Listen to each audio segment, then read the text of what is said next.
새로운 적성을 찾으셨네요. 힘들죠, 공부가. 사실상 힘들어요. 자, 용지 대목하고 있는데요. 지금 여러분들 분위기라면 내년에 수석 나올 것 같아요.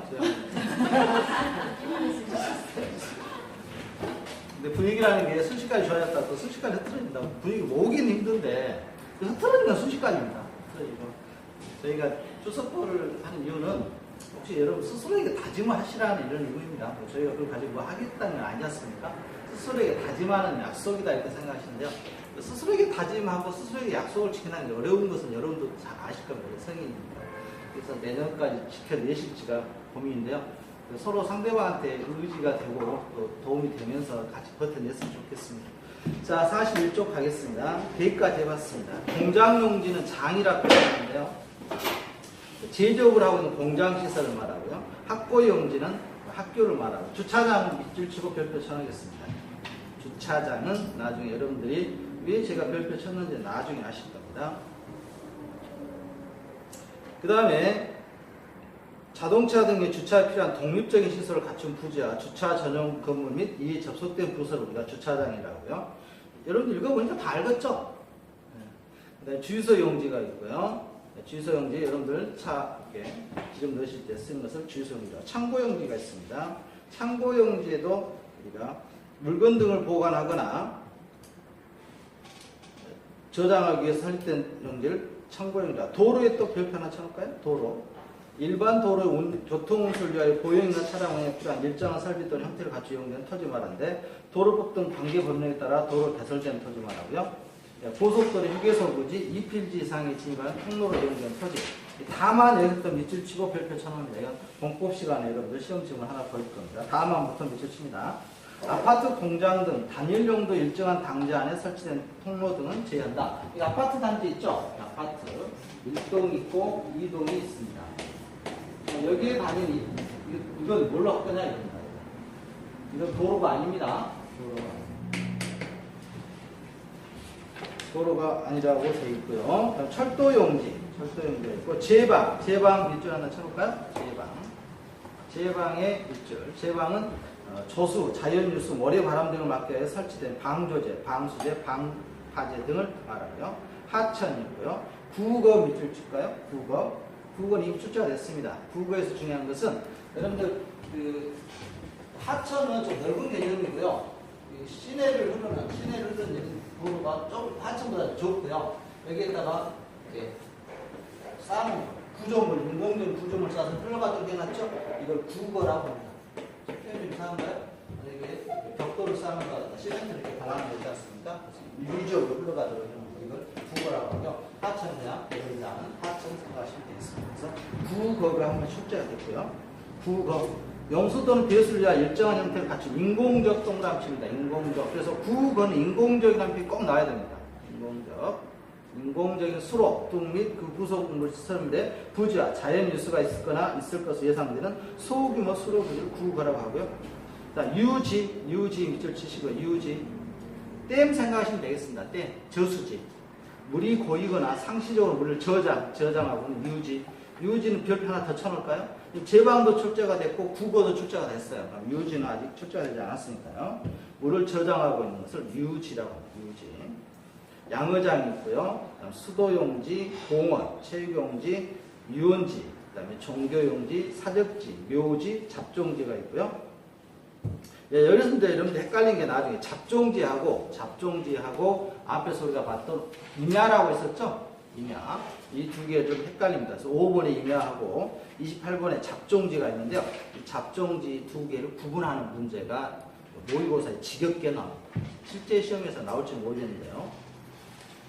그래서 이 정도가 지금 나왔고요. 올해도 여기서 이제 올해는 제가 올해라고 표현하는 것은 여러분들 시험을 말하는 겁니다. 앞으로. 올해는 여기서 나오지 않겠나 싶습니다. 여기서. 왜냐하면 작년에는 반대에서 나왔거든요. 그래서 다음 페이지 보겠습니다.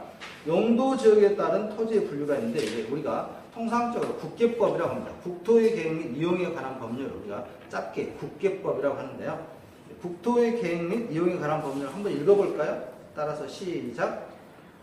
국토의 계획 및 이용에 관한 법률을 한번 읽어보자고요. 시작. 국토의 계획 및 이용에 관한 이게 여러분들 공법 시간에 지겹게 들어요. 그러니까 용어를 한번 읽어보자 이겁니다. 자, 법률 한번 읽어보겠습니다. 밑에 읽어라니까 밑에가 아니고 다시 합니다. 국토의 계획 및 이용에 관한 법률 한번 읽어보겠습니다. 시작. 국토의 계획 및 이용에 관한 법률에서는 아니 여기까지만. 국토의 계획 및 이용에 관한 법률 이것만 법률 이름이니까요.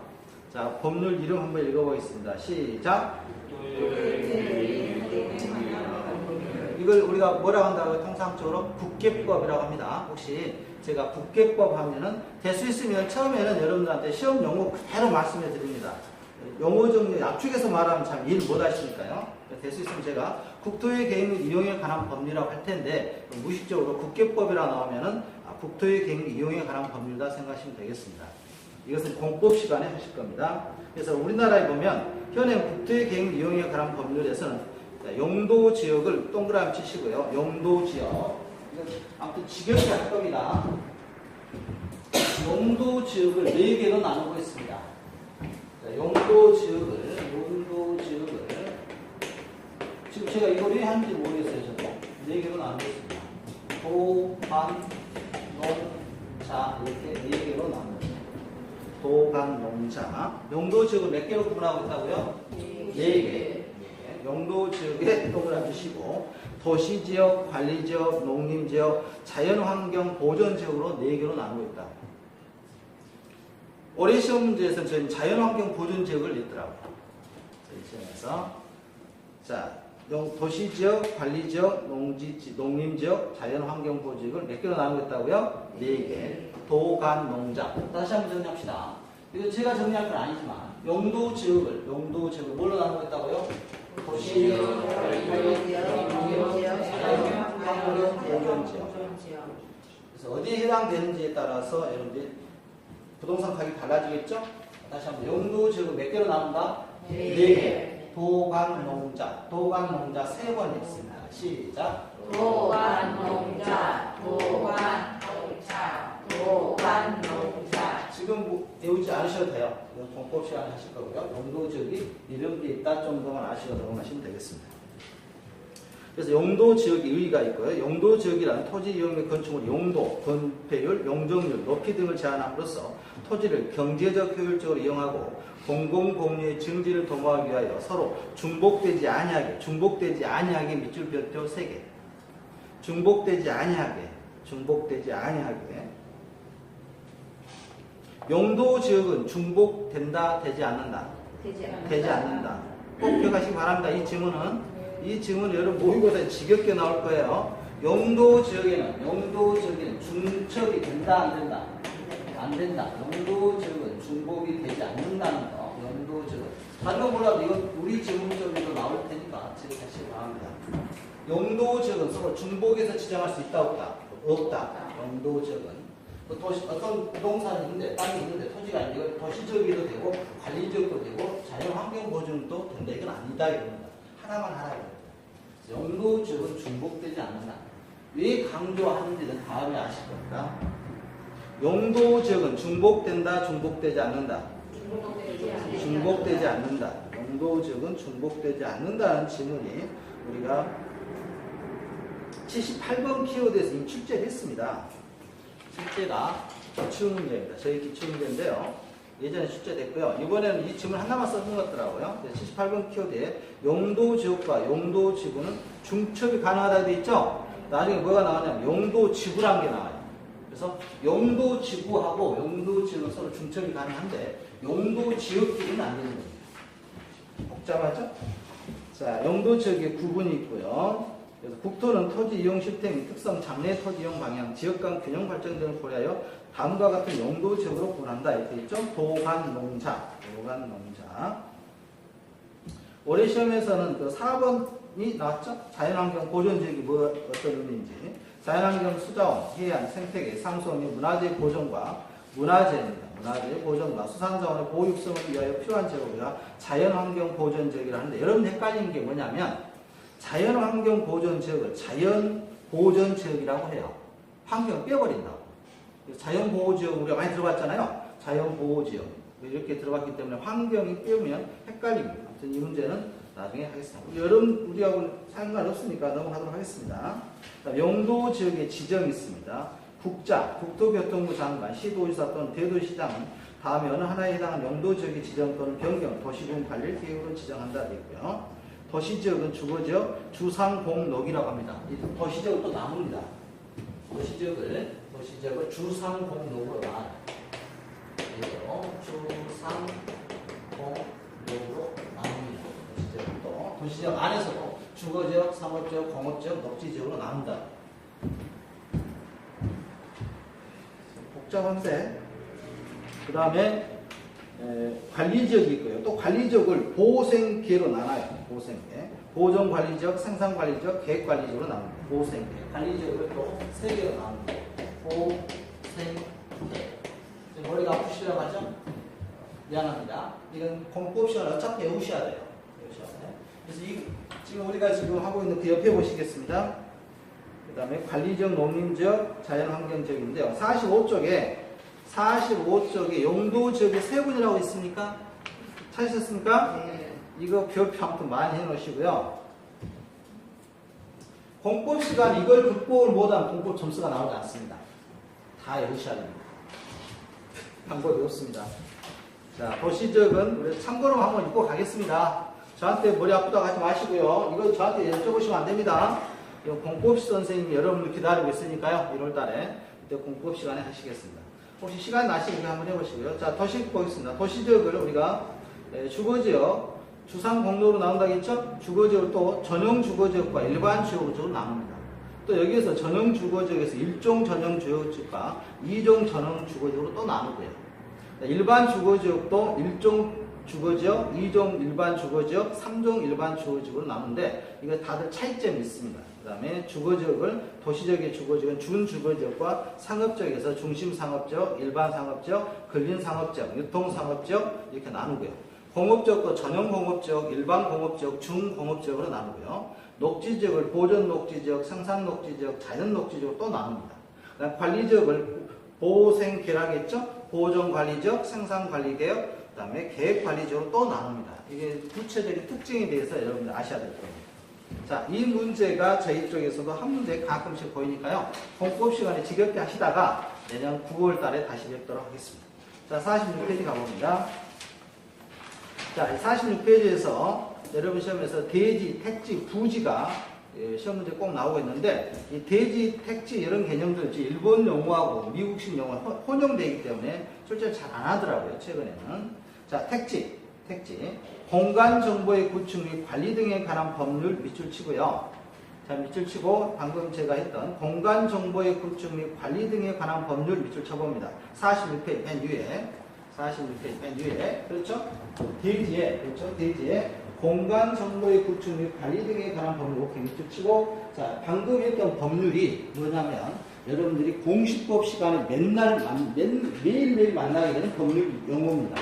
그래서 이 법률을 3번 읽어보겠습니다. 혹시 익숙하도록 공간 정보의 구축 및 관리 등에 관한 법률까지만 3번 읽습니다.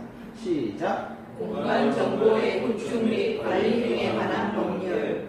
공간 정보의 구축 및 관리 등에 관한 법률. 공간 정보의 구축 및 관리 등에 관한 법률. 여러분들 이게 공인중개사가 어려운 이유는요. 이런 용어들이 생소해서 그렇습니다. 저는 처음 들어보는 거예요. 그래서 이런 법률 체계를 좀 외우시면은 몇 번 읽어주시면 익숙해지니까 공부가 훨씬 수월하실 겁니다. 그래서 공시법 시간에 이게 바뀌었어요. 예전에 지적측량에 관한 법률이었는데 올해 내용이 바뀌었기 때문에 지적법을 하지 않고 지금은 공간정보의 구축 및 관리에 대한 법률이라고 하고요. 자, 그 밑에 택지가 있고요. 택지는 감정평가상 용어라고 밑줄 칩니다. 택지는 감정평가상 용어입니다. 그래서 택지는 감정평가상 용어고요. 부지라는 게 있고요. 부지는 일정한 용도로 제공되고 있는 바닥토지를 부지라고 합니다. 부지는 별표 하나 쳐놓습니다. 부지. 택지, 대지 이미 출제가 됐어요. 부지는 여러분들 시험에서 한번 만날 수도 있습니다. 일정한 용도로 제공되고 있는 바닥토지를 말하며 하천이나 도로 등의 바닥토지에 사용되는 포괄적인 용어로 건축 가능한 토지와 건축 불가능한 토지를 모두 포함하는 것이 부지입니다. 부지. 여러분들이 지금 생각하는 게 부지가 맞습니다. 그래서 농지와 임지가 있고요. 후보지와 이행지는 별표 칩니다. 가장 많이 났던 시험 문제입니다. 후보지와 이행지는 이쪽에서 출제가 된다면 이 문장을 빼놓을 수가 없어요. 후보지와 이행지는 별표 2개 칩니다. 별표 2개. 후보지와 이행지는 꼭 기억하셔야 됩니다. 정리를 하셔야 돼요. 후보지, 감정평가상 용도적 지역인 택지, 농지, 임지 지역 상호간에 밑줄 칩니다. 상호간에 다른 지역으로 전환되고 있는 지역의 토지, 즉 전환이 진행 중인 토지를 말한다. 전환의 동그라미 칩니다. 상호간의 전환. 그래서 이걸 어떻게 보시냐면 후보지는 후보를 바꿨다 이렇게 생각하시면 돼요. 후보 바꿨으니까 후보가 뭐라고 했습니까? 전환되었다. 그래서 이거 꼭 기억해야 됩니다. 후보 뭐라고요? 전환. 후보 전환. 자, 이런 겁니다. 자연적인 농림적으로 바뀌고 있다든가, 농림적인 관리적으로 바뀌고 있다든가, 관리적인 도시적으로 바뀌고 있다든가, 이걸 뭐라고 한다고요? 후보지라고 합니다.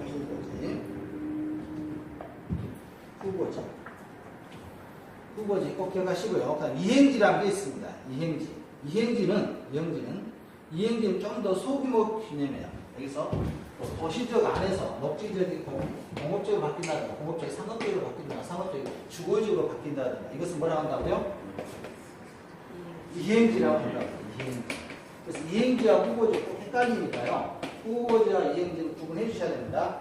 감정평가상 용도적 지역인 택지지역, 농지지역, 임지지역 내에서 밑줄 칩니다. 내에서 지역 간 용도 변경이 진행 중인 토지, 즉 지역 간 이행이 진행 중인 토지를 말한다. 지역 내에서 이루어지는 것은 이행지. 그 다음에 좀 넓은 범위로 바뀌어지고 있는 것이 전환, 후보지. 두 개는 이 두 용어만 시험에 잘 나오니까요. 시험 문제들이 바꿔나옵니다. 후보지와 이행지. 자, 오늘 시간에는 여러분들이 후보지와 이행지에 대해서만 좀 정리가 돼도 대단한 겁니다. 할 때마다 헷갈릴 겁니다. 후보지와 이행지는 여러분들이 정리를 하셨으면 좋겠습니다. 자주 나왔던 문제입니다. 징그럽게 나왔던 문제고요. 시험 문제에서. 자, 후보지와 이행지 다시 한번 생각합니다. 후보지는 넓은 의미에서 뭐하고 있다? 전환이 이루어지고 있다. 농촌적이 무슨 지역으로 바뀌고 있다? 그게 도시지역. 그림이 떠오르죠? 그 다음에 도시지역 안에서 주택지가 상업지역으로 바뀌고 있다. 이게 뭐라고요? 이행지. 지금 몰라도 됩니다. 혹시 모르시겠으면 이것은 나중에 시험 문제 풀어보면서 틀려봐야 알 거예요. 그 다음에 47페이지에 필지하고 핵지가 있죠? 필지하고 핵지. 필지는 아까 어디서 정한다고 했습니까? 그 법률. 필지는, 자, 필지에 밑줄 치시고, 공간정보의 구축 및 관리 등에 관한 법률의 동그라미 칩니다. 법률상 정의가 필지입니다. 필법. 한번 따라서 합니다. 필법. 그래서 필지가 나오면 항상 뭐가 나와야 된다고요? 법이 나와야 됩니다. 이것만 아시면 돼요. 이 문제 푸는 데는. 그다음 핵지라는 게 있습니다. 핵지는 인위적이라는 표현이 나옵니다. 인위적. 핵지에 밑줄 치시고 인위적인 밑줄 칩니다. 핵지는 인위지. 그래서 필지가 인위적으로 구분한 개념이다. 이렇게 나오면 틀렸다. 이겁니다. 필지는 뭐에서 구분한 것이다? 법. 그래서 오늘은 필지만 하시면 되겠습니다. 필지. 그래서 여러분들은 비교해보면, 비교 동그라미 1번에 부동산 활동의 경우 핵지하고 필지가 있는데 어떤 게 더 중요하겠습니까? 네? 그렇죠. 필지가 중요하겠죠. 법에서 임야로 정의하고 있는지, 상업적으로 정의하고 있는지, 거기에 따라서 부동산 가격이 달라지지 않습니까? 토지 가격이. 그래서 필지가 중요한 요소다 이겁니다. 그다음 매행지가 있습니다. 매행지에만 동그라미 치고 별표 칩니다. 매행지만 아시면 돼요. 이쪽에서는 매행지가 어떤 게 되는지 혹시 아시는 분 있습니까? 길이 없는 어떻게 아십니까? 많이 들어봤어요. 많이 들어봤습니까? 맞습니다. 그 문제예요. 자, 우리 사장님 말씀하신 것처럼 매행지라는 게 어떤 개념이다? 도로가 없습니다. 매행지. 땅은 있는데 뭐가 없다고요? 길이 없어요. 이런 거. 이 부동산인데 토지가 있는데 도로가 이렇게 다니는데 땅이 없습니다. 도로가 없습니다. 이걸 뭐라고 한다고요? 매행지라고 해요. 매행지라고 합니다. 도로가 없는 땅. 도로가 접혀있지 않는 땅. 뭐라고 한다고요? 매행지. 실제로 이런 게 있을까요? 있습니다. 예전에 우리가 관습적으로 그 부동산이 체계가 안 돼 있기 때문에 여러분들 그냥 산 밑에 있는 여기서 밭을 샀는데 길 있는 줄 알고 샀는데 길이 없어. 그럼 거기다 못 하는 거죠? 그래서 이제 여러분들이 관습법상 나중에 도로가 나옵니다. 민법에서 뭐 지역권이 나오는 거죠. 관습법상 도로. 이거 민법에서 딸 겁니다. 그래서 맹지는 뭐가 없다? 도로가 접해 있지 않다. 이런 땅 실제로 있습니다. 여러분들 부동산 나중에 하실 때 주의하셔야 돼요. 관습법상 인정되는 이런 도로를 사용합니다. 그래서 맹지는 뭐가 존재하지 않는다고요? 도로가 접해 있지 않다는 게 맹지입니다. 시험에 나올 확률이 높죠. 올해는 맹지는 동그라미 쳐놓습니다. 맹지. 도로와 접하고 있지 않는 애 밑줄 칩니다. 도로와 접하고 있지 않는 구역 내부의 토지, 즉 타인의 토지에 둘러싸여 도로에 어떤 접속면도 갖지 못한 토지를 말하며 원칙적으로 건축법상 건축물을 세울 수 없습니다. 도로가 없으니까 통행할 수가 없지 않습니까? 그래서 도로가 접하지 않는 땅을 뭐라 한다고요? 맹지. 중요한 용어고요. 맹지. 그 다음에 대지가 있는데 좁은 통로입니다. 좁은 통로를 말하고요. 앞으로 맹지만 기억하시면 되겠습니다. 오늘 이 시간에는 맹지. 그 다음에 48쪽 가보겠습니다. 48쪽에서 나지, 공지, 건부지가 있는데요. 자, 나지입니다. 나지는 우리 중요한 개념이죠. 나지는 땅이 있는데 땅에 토지에 아무것도 없는 것을 나지라고 합니다. 자, 나지는 토지에 어떤 건물이 있다 없다. 그래서 나지를 도저히 모르겠으면 뭐라고 하시면 되겠습니까? 나체 이렇게 하시면 되겠죠? 아무것도 없는 거. 나지. 토지에 아무것도 없는 것을 뭐라 한다고요? 나지. 도로가 없는 땅을 뭐라 한다고요? 맹지. 그 다음에 땅에 아무것도 없는 거. 나지. 기억하셔야 됩니다. 나지 보겠습니다. 토지에 건물이나 그 밖에 정착물이 없고, 밑줄 칩니다. 토지에 건물이나 그 밖에 정착물이 없고의 동그라미 치고요. 없고, 지상권 등 토지의 사용수익을 제한하는 사법상 권리가 설정되어 있지 아니한, 밑줄 칩니다. 사법상 권리가 설정되어 있지 아니한, 뭐, 남들이 지상권을 설정했다든가, 지역권을 설정했다든가, 아무, 깨끗한 상태의 땅을 의미합니다. 깨끗한 상태의 토지 우리가 뭐라 한다고요? 나지를 우리가 그래서 1, 2, 3번, 4번 알 필요 없고요. 그 다음에 우리가 나지는 아무것도 없는 나지가 있고요. 그 다음에 공지가 있습니다. 공지는 비어둔 땅이고요. 공지라고 하고요. 비어둔 땅. 이쪽 아시죠? 공지는 건폐율, 용적률 등의 제한 때문에 한 필지 내에 비어둔 토지. 아까 우리가 건폐율이 있었죠? 100제곱평방미터 짓고 60제곱평방미터 지었죠? 40 남았죠? 이게 뭐라고 한다고요? 공지. 그 다음에 건부지 중요합니다. 건부지는 올해 시험에 나올 것 같습니다. 작년 안 나왔습니다. 건부지는 여기서 중요한 게 건부지는 이겁니다. 주의하세요. 건부지는 자 오늘 정리만 해도 대박입니다. 건부지. 나지가 어떤 상태라 했습니까? 그렇지. 건물이 아무것도 없는 땅이라 했죠. 그런데 땅을 가봤더니 건물이 이렇게 하나 있어요. 건물이 있어요. 그럼 여러분들 그 땅을 매입하실 때 땅에 있는 건물을 이렇게 인정을 합니까? 인정하지 않습니까? 대부분? 건물 인정하지 않죠? 그냥 땅만 사서 거기다 건물 지려고 하잖아요. 땅값, 그래서 이 건물 가격을 인정을 합니까? 인정하지 않습니까? 인정하지 안 하는 게 대부분이에요. 인정하지 않습니다. 이걸 보고 우리가 건부지라고 해요. 자, 건부지는 어떤 땅에 거기 쓰러져 간 집이 한 채 있다고 가정하는 겁니다. 자, 이런 경우에 이것을 인정할 거냐, 인정하지 않을 거냐. 통상적으로 인정한다, 인정하지 않는다. 인정하지 않아요. 사람들 그러잖아요. 땅값은 인정하지, 그 건물값 인정하지 않습니다. 이 건물 사시면서. 인정하지 않아요. 그래서 건부지에서, 그래서 건부지에 있는, 자, 보겠습니다. 건부지. 건물이 있는 토지, 밑줄 칩니다. 건물이 있는 토지에 밑줄 치고 동그라미 칩니다. 건물이 있는 토지에 밑줄 치시고, 있는 애 동그라미 칩니다. 건축물이 이렇게 있어요. 건축물이 있는 토지. 이걸 건부지라고 해요. 건물 등의 용도에 제공된 토지를 말하는데 이 건부지의 감정평가액은 감정평가가 중요합니다. 이 감정평가할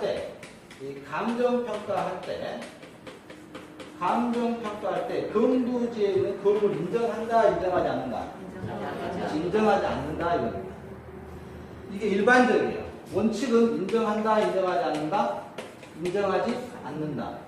인정하지 않는다. 그러나 법은 항상 원칙이 있으면 뭐가 있겠습니까? 예. 예의가 있습니다. 그래서 여러분들 법 공부는 예의를 공부하는 겁니다. 원칙은 알 필요 없어요, 사실상. 예의가 중요합니다. 예의적으로 인정하는 경우가 있어요. 인정하는 경우. 언제 인정하냐면, 잘 들어보세요. 언제 인정하냐면, 여러분들 땅을 이렇게 건물에서 이렇게 살고 있는데, 정부에서 이 땅을 수용했습니다. 수용. 정부에서 수용. 정부에서 이 땅을 수용해서 도로를 만든대요. 그럼 여러분들 나가야 되겠잖아요. 그때 땅에 대한 보상을 해주겠지만, 저 건물에 대해서는 어떻게 할까요? 정부에서 보상을 해줄게. 여러분들 생각해보세요, 여러분들. 해줘야 되겠죠? 당연히. 이것을 이렇게 예의적으로 인정하는데, 이걸 보고 우리가 건부 증가라고 합니다. 이 건부지에 대해서 증가된 요인에 대해서 인정해줘야 된다, 이겁니다. 이걸 뭐라고 할까요? 그러면 건부 감가라고 합니다. 자, 다시 한번 정리합니다. 건부지는 어떤 상태다? 쓰러져 가는 집이 있다. 그래, 오케이. 토지에 뭐가 있다? 건물. 그렇지, 토지에 건물이 존재한다. 낮에는 토지에 아무것도 없다. 아무것도 없다. 그래서 사법상 권리가 자체가 아무것도 없다. 아무것도 없는 상태로 우리가 낮이. 건부지에 가봤더니 건부지라는 개념은 토지에 갔더니 뭐가 있더라? 하나? 건물이 있더라. 건물이 있더라. 그럼 그 건물을 인정할 거냐, 인정하지 않겠느냐, 이렇게 부동산 매매하면서. 그 인정하지 않는 것이 원칙이다. 그것이 뭐다? 건부 감가. 그럼 인정하는 경우도 있더라. 언제?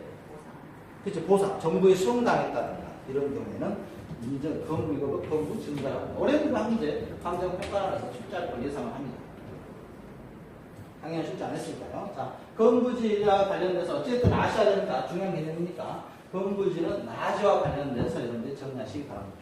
다시 한번, 낮이는 토지에 뭐가 있다 없다? 아무것도 없다. 아무것도 없는 상태에 뭘 한다고요? 낮이. 네, 건부지는 그 건물이 있는데 그 건물을 어떻게 처리할 거냐 이겁니다. 감정평가에서 어떻게 처리한다? 두 가지가 있다. 첫 번째 원칙은 그렇지, 인정해주지 않는다. 두 번째는 인정하는 경우도 있다. 언제? 보상. 정부에서 수용당했을 때, 강제 수용의 경우에는 인정해 줍니다. 그래서 건부지라는 개념 조금 어렵고요. 건부지. 자, 그래서 48쪽에 천천히 살펴보죠. 자, 1번에 건부지의 감정평가액은 끊고 낮이로서의 평가액을 한도로 한다는 절치입니다.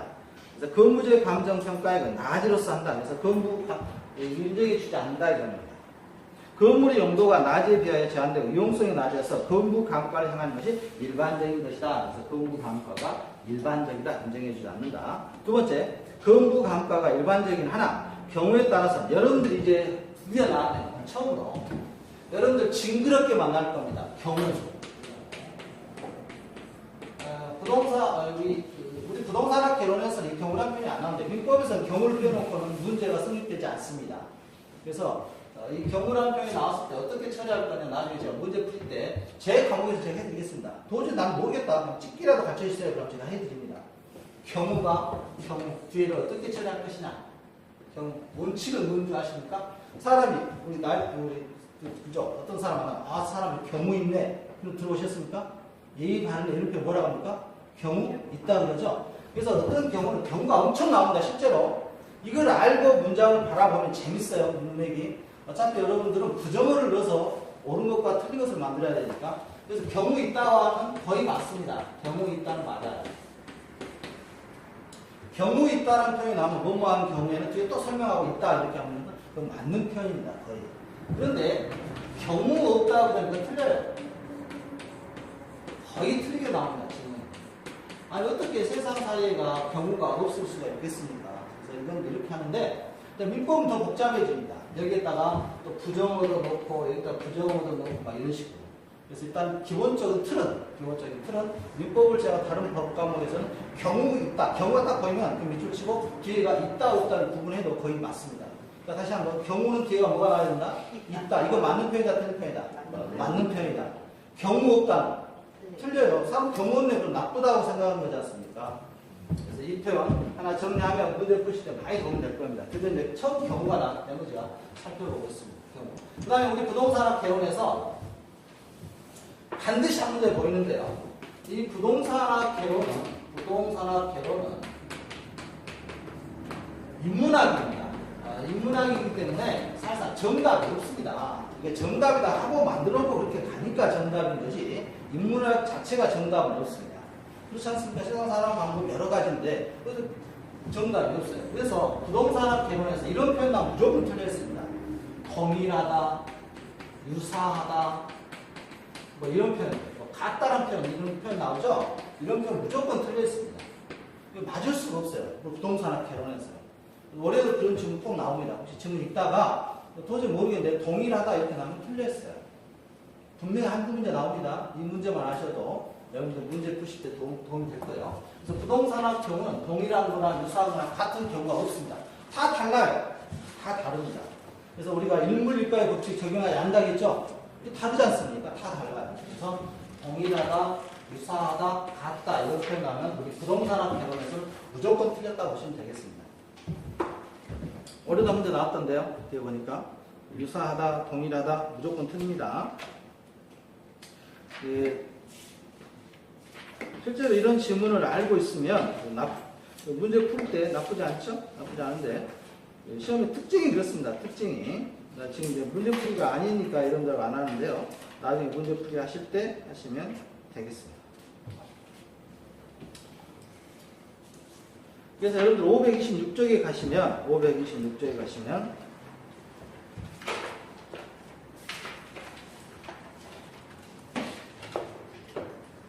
그 18번 문제가 올해 공법 문제라겠죠? 공법 문제에서 답을 5번으로 나왔는데 1, 2, 3, 4번은 그 지문에 이미 나왔던 지문들이었습니다. 지문이었고요. 그래서 방금 했던 영도지역의 자연환경 보호전 지역은 도시지역이 아니었죠. 지역거든요.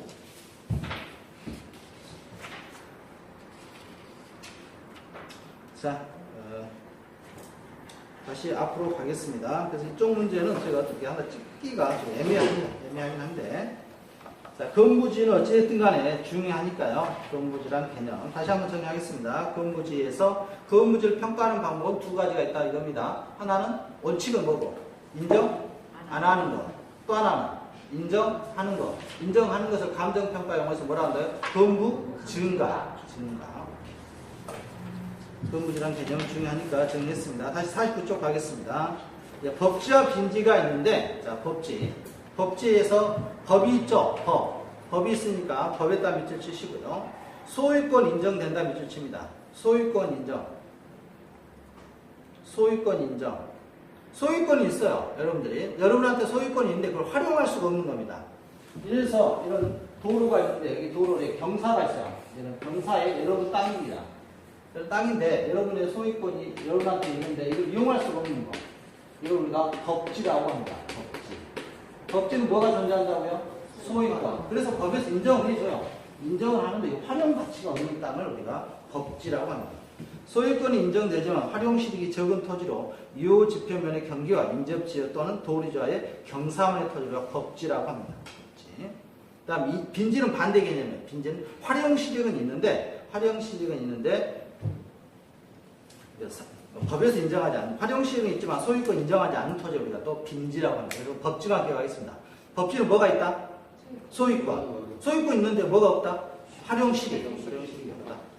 그 다음에 기타에서 유휴지, 유한지, 공한지, 소지, 선화지, 포락지, 한계지가 나왔는데 올해는 포락지가 나왔었죠? 포락지가 나왔고요. 포락지. 유휴지는 놀리는 토지를 우리가 유휴지라고 합니다. 유휴지. 노는 땅. 그 다음에 유유지하고 이제 헷갈리는 것이 휴한지인데요. 시험에 나온다면 여러분들 시험에서 유유지라는 개념과 휴한지라는 개념, 혹시 농사 지신 분이 아실 수가 있는데 혹시 휴한지가 뭘까요? 농사 지신 분이 잘 아시던데 휴한지. 네? 원래 환자가 때문에 네. 이제 다른 땅을 옮겨가지고 네. 맞습니다. 정확하게 표현하셨어요. 정확하게 표현하시면 휴한지입니다. 우리가 땅심이라고 그러죠. 땅심, 지력을 회복하기 위해서 농사를 그 땅에서 오래 안 짓고 돌려짓게 하는 거 있죠. 이거 휴한지라고 합니다. 휴한지. 정확히 표현하셨어요. 휴한지는 토지의 지력을 향상시키기 위해 농지 등을 정상적으로 시기한 토지. 그래서 이것은 휴한지라고 합니다. 농지를 지력 회복을 위해서 지력 회복. 방금 말씀하신 것처럼 그 토지가 고추 같은 경우는 굉장히 심하잖아요. 같은 땅에서 계속 농사를 지시면 다음엔 거의 안 된대요. 그래서 이것은 한 번 고추 농사 지시고 다른 땅으로 옮기고 이렇게 하는 것을 우리가 휴한지라고 합니다. 휴한지. 일단 유휴지가 있고 여러분들 보면 공한지라고 있거든요. 공한지. 여러분 시험 유휴지보다는 공한지가 더 중요한데 공한지는 어떤 개념이냐면 여러분 도심 지역이 있습니다. 도심 지역에 빌딩이 많이 이렇게 지어져 있는데 갑자기 빈 공터가 있어요. 이런 경우를 우리가 공한지라고 해요. 공한지. 왜 빈 공터가 있을까요? 투기 목적. 투자 목적으로 했는데 아직 건물을 못 짓고 있는 거. 이걸 우리가 공한지라고 합니다. 공한지. 그래서 휴한지하고 공한지 좀 두 개 구분하시기 바랍니다. 휴한지는 의도적으로 땅을 놀리는 것이고 땅의 지력 회복을 위해서 하는 것이고 공한지는 투기 목적입니다. 약간의 투기 목적으로 매입했다가 사정이 이렇지 않아서 놀리고 있는 땅. 여기는 과세가 세금 많이 들어가죠? 세금 많이 들어갑니다. 정부에서. 그래서 공한지 주로 도시 토지로서 집가 상승만 기대하고 집가 상승 투기 목적이죠. 집가 상승을 목적으로 매입하고 놀리는 땅. 이것을 우리가 공한지라고 합니다. 장기간 방치한 토지로 투기 목적. 그래서 투기 목적 꼭 기억하시기 바랍니다. 공한지는 뭐와 관련되어 있다? 여러분들?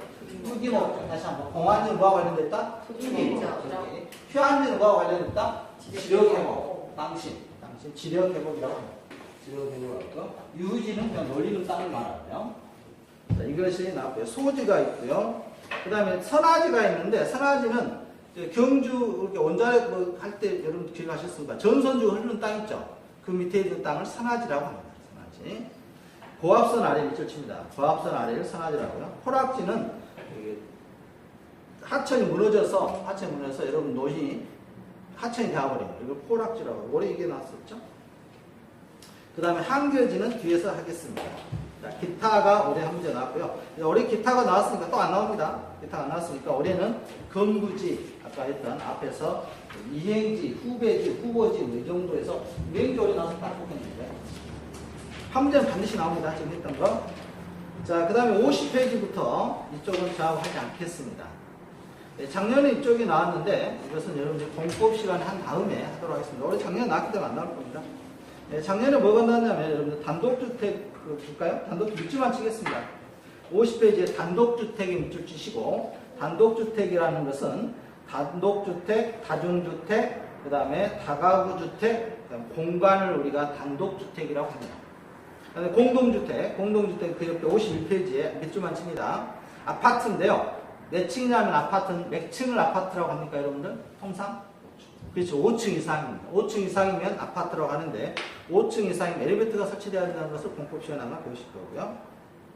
아파트, 연립주택, 다세주택, 기숙사가 있습니다. 기숙사는 요즘은 기숙사라고 하지 않고요. 다중시설물이라고 하는데 기숙사라고 되어 있네요. 자, 여기서 작년에 시험 문제에서는 연립주택이 나왔습니다. 연립주택 밑줄 치시고 주택으로 쓰는 한계동의 바닥 면적 합계가 660제곱미터 뭐라고 되어 있습니까? 초과 동그라미. 여러분이라면 출제 어떻게 하겠습니까? 초과를 미만, 초과 넘는단 말이잖아요. 미만 이렇게 하겠죠. 그렇게 나왔어요 실제로. 층수가 4개층 이하인 주택을 우리가 연립주택이라고 합니다. 그래서 연립주택은 엘리베이터가 없죠. 5개층 이상이면 아파트로 속해버리니까 그래서 연초하세라고 외웠죠. 이거 되게거든요. 연립주택 연, 그 다음에 초의 초, 그 다음에 이하의 하, 그 다음에 세 있었는데요. 다음 다세주택입니다. 여러분, 다세주택은 반대로 1개 동의 바닥 면적 합계가 600제곱미터 이하입니다. 이하. 연립주택은 초과했고 다세주택은 이하였고요. 이걸 바꿔놨습니다. 초과와 이하를 바꿔서 작년에 기출문제를 구성했습니다. 좀 생뚱맞았죠? 그 다음 나머지는 여러분들하고 알 필요 없고요. 자, 좀 넘어가겠습니다. 그 다음에 52쪽에 주택법이 있고요. 자, 부동산 속성입니다. 자, 53페이지 부동산의 속성. 이것은 우리가 특별한 게 없으니까 넘어가고요. 54쪽 가봅니다. 공간의 부동산은 밑줄 치고요. 공간으로서의 부동산은 우리가 중요하게 개념이죠. 토지는 공간이고요. 토지는 공간이고, 무엇도 있다 했습니까? 지표면이 있고, 그 다음에 공중공간이 있고, 또 뭐가 있습니까? 지하. 지하 공간이 있다겠죠? 그래서 우리는 공중공간과 관련돼서 시험에 잘 나옵니다. 자, 54페이지에 가시면 3차원 입체 공간, 그 다음에 기술적, 법경기 측면의 복합 개념, 3차원 입체 공간 필요성 있고요. 그 다음에 입체 공간의 활용이 있죠? 자, 드디어 나오네. 55쪽에 입체 공간의 활용해서 밑줄 치시고, 구분지상권 밑줄 칩니다.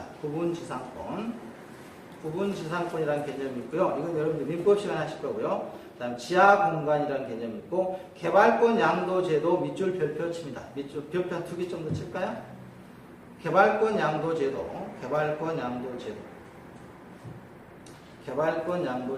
밑줄 치고 별표 치겠습니다. 순천에서 문화재 보호 구역이 있습니까 혹시? 순천이나 여수 같은데 나간 흡성 말할까요? 예를 들어서 도심 지역에 서울 같은 경우는 뭐 민속촌 같은 데 서울 뭐죠?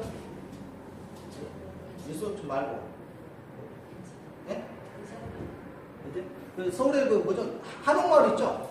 남천 한옥마을인가요? 전주에 한옥마을 이런 데 있죠? 이런 데 집이 있어요. 이런 집이. 그래서 여기는 제안해놨습니다. 문화재에서 제안을 받죠? 이런 집이 있어요. 이 집을 뜯고 고치고 여기다가 아파트를 짓고 싶어요. 못 짓게 한다 이겁니다. 못 짓게 하니까 이 사람은 자기 소유권에 대해서 행사를 하니까 뭐합니까? 못 하잖아요. 억울하잖아요. 그래서 억울하니까 이분들한테는 이 건물을 가지고 있음으로 해서 손해보는 것만큼 이 개발할 수 있는 권리를 준 거예요. 권리를 주는데 이거 팔 수 있도록 한 겁니다. 여기다 이거 개발하지 말고 이 권리를 가지고 팔아라. 이 권리를 가지고 팔아라. 개발. 뭐에 대한? 개발할 수 있는 권리를 파는 겁니다. 이걸 누가 사갈까요? 누가 살까? 여러분들 선수를 생각해요. 자, 이걸 사가지고 자, 이 신도지구에다가 A 건설사가 처음에 자기는 100제곱평방미터만 건설 허가를 받았어요. 그런데 이게 만약에 500제곱평방미터라면 이걸 사오면 어떻게 될까요? 이 사람은 얼마 질 수 있을까요? 600을 질 수 있겠죠. 그럼 A 건설사는 돈을 더 많이 벌겠죠. 그래서 개발권 양도제 이것을 누가 사가겠습니까? 이런 건설업자가 사가는 겁니다. 이해하시겠습니까? 여러분들이 민속문화재 건물을 가지고 있다. 예를 들어서 이걸 개발을 못하게 해놨어요. 그럼 여러분 소유권이나 사적 침해를 받기 때문에 그 경제적 이득을 보상해 주는 것이 개발권 양도 제도입니다. 그래서 개발권 양도 제도 밑줄 치고요. 영어의 앞머리만 쓰겠습니다. TDR. 개발권 양도 제도를 우리가 TDR이라고 많이 쓰죠.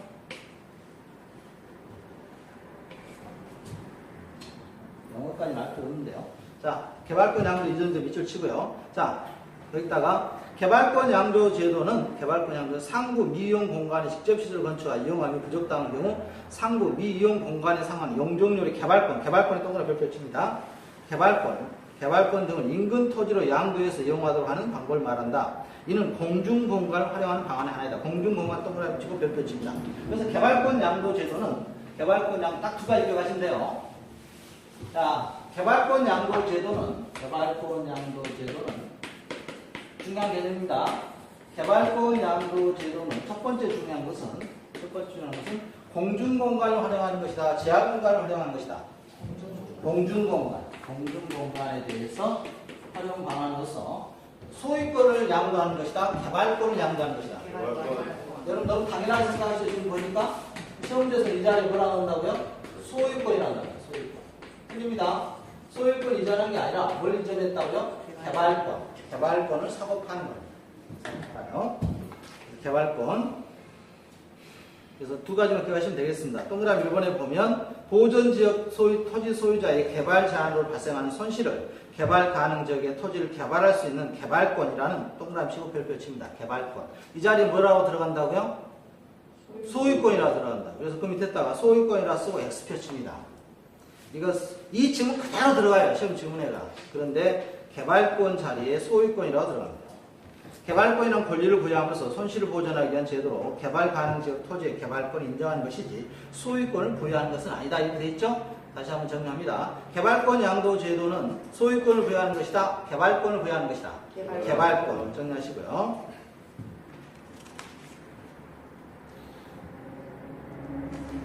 그 다음 넘겨봅니다. 용적률 인센티브 제도가 있습니다. 용적률 인센티브도 밑줄 치시고 사업 용지가 지구단위 계획에 속해 있을 때 사업 시행자가 공원, 녹지, 도로와 같은 공공용지로 무상 제공하면 용적률을 허가 기준보다 올려줘 인센티브를 부여하는 제도다. 이러한 용적률 인센티브 제도도 공중공간 밑줄칩니다. 공중공간을 활용하는 방안의 하나이다. 자, 무슨 말이냐면요. A건설사가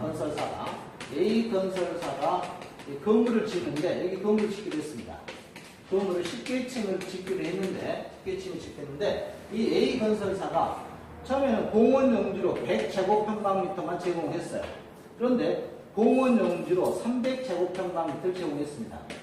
그럼 200제곱평방미터를 더 공익을 위해서 준 거죠. 사회에 환원했기 때문에 이 부분만큼 위로 더 올릴 수 있는 공간을 준 겁니다. 이게 용적률 인센티브 제도예요.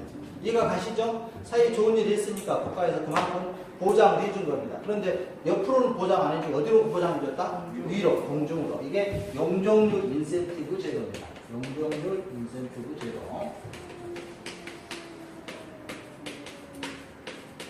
그래서 용적률 인센티브 제도도 뭐와 관련됐다고요? 공중공간과 관련됐습니다.